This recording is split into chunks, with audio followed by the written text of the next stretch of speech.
देशाचे माजी पंतप्रधान डॉक्टर मनमोहन सिंग यांचं निधन. वयाच्या 92व्या वर्षी घेतला अखेरचा श्वास. दिल्लीच्या एम्स रुग्णालयात होते उपचार सुरू.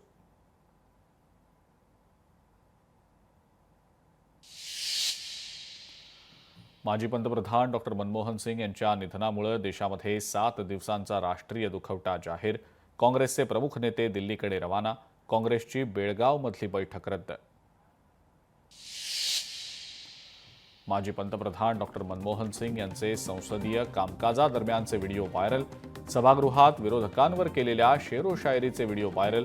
व्हिडिओजची सध्या सोशल मीडियावर जोरदार चर्चा. खासदार सुप्रिया सुळे यांचा नागपूरचा दौरा रद्द. सुप्रिया सुळे दिल्लीला रवाना. पर्यावरण मंत्री पंकजा मुंडेंचेही सर्व कार्यक्रम रद्द. माजी पंतप्रधान डॉक्टर मनमोहन सिंग यांच्या निधनामुळे सर्व कार्यक्रम आणि नियोजित दौरे केले रद्द. डॉक्टर मनमोहन सिंग यांना प्रतिभाताई पाटील यांच्याकडून श्रद्धांजली. मी एक अत्यंत विद्वान सहकारी गमावला. प्रतिभाताई पाटील यांच्याकडून शोक व्यक्त. केंद्रीय वाणिज्य मंत्री पियुष गोयल यांचा नाशिक दौराही रद्द. माजी पंतप्रधान डॉक्टर मनमोहन सिंग यांच्या निधनाच्या बातमीनंतर गोयल यांचा दौरा रद्द. राष्ट्रीय दुखवटा असल्यानं दौरा झाला रद्द. काँग्रेस नेते राहुल गांधींची मनमोहन सिंग यांना श्रद्धांजली. मी एक मार्गदर्शक गमावलाय. राहुल गांधींनी आपल्या ट्विटमध्ये केलंय नमूद. माजी पंतप्रधान डॉक्टर मनमोहन सिंग यांच्या निधनावर उद्योगपती गौतम अदानींनीही वाहिली श्रद्धांजली. डॉक्टर मनमोहन सिंग यांनी घेतलेल्या आर्थिक उदारीकरणाच्या निर्णयामुळे आज देश आर्थिक प्रगतीच्या मोठ्या उंचीवर पोहोचल्याचं अदानींचं म्हणणं. भाजपचे नेते किरीट सोमय्या यांचा आजचा मालेगावचा दौरा रद्द. माजी पंतप्रधान डॉक्टर मनमोहन सिंग यांच्या निधनामुळे किरीट सोमय्या यांचा दौरा झाला रद्द. भाजपचे राष्ट्रीय अध्यक्ष आणि केंद्रीय मंत्री जे.पी. नड्डा यांनी मनमोहन सिंग यांना सोशल मीडियाद्वारे वाहिली आदरांजली. डॉक्टर मनमोहन सिंग यांच्या जाण्यामुळे देशाचं मोठं नुकसान. त्यांचं काम पुढच्या अनेक पिढ्यांसाठी प्रेरणादायी. जे.पी. नड्डा यांचं ट्विट. महाराष्ट्राचे राज्यपाल सी.पी. राधाकृष्णन यांनी डॉक्टर मनमोहन सिंग यांना वाहिली श्रद्धांजली. देशानं एक विद्वान व्यक्तिमत्व गमावलंय. मनमोहन सिंग यांच्या निधनामुळे भारताचं मोठं नुकसान. राधाकृष्णन यांनी आपल्या ट्विटमध्ये केलं नमूद. भारतीय क्रिकेटपटूंनीही माजी पंतप्रधान डॉक्टर मनमोहन सिंग यांना वाहिली श्रद्धांजली. बॉर्डर गावस्कर ट्रॉफी स्पर्धेमध्ये मेलबर्न टेस्टच्या दुसऱ्या दिवशी खेळाडू हातावर काळी पट्टी बांधून मैदानात उतरले. मुंबई महानगरपालिका निवडणुकीनंतरच पाणीपट्टीमध्ये वाढ होण्याची शक्यता. निवडणुकीच्या तोंडावर पाणीपट्टीत वाढ केली जाणार नसल्याची शक्यता.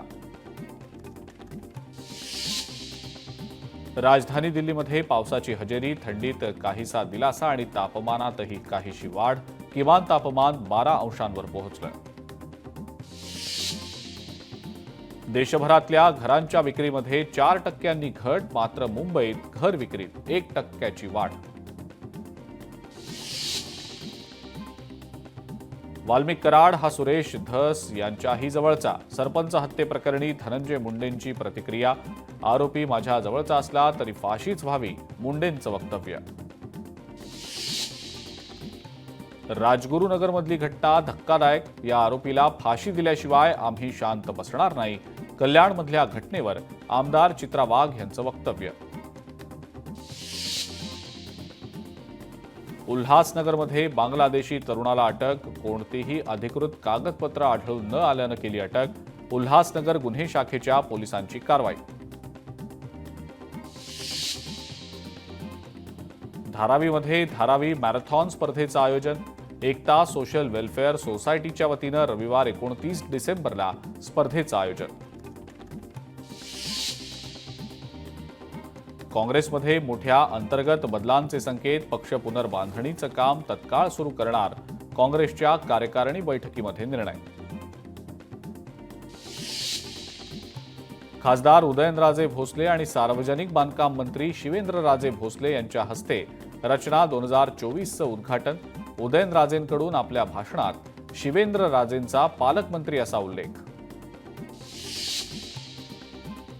नवी मुंबईत 31ला 31 ठिकाणी नाकाबंदी.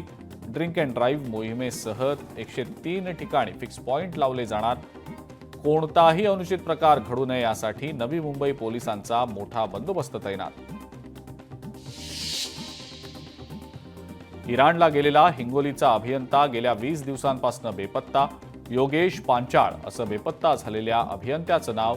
कोणताही संपर्क होत नसल्यानं कुटुंबीय चिंतेत. भंडारा जिल्ह्यात अनेक पेट्रोल पंपांवर हवा भरण्यासाठीचं मशीन, पिण्याचं पाणी किंवा शौचालयच नाही. अधिकाऱ्यांचीही आणि प्रशासनाचीही याकडे डोळेझाक. अमरावतीमध्ये कापसावर बोंडअळीचा प्रादुर्भाव. बोंडअळीच्या प्रादुर्भावामुळे उत्पादनात घट होण्याची शक्यता. कापूस उत्पादक शेतकरी हवालदिल.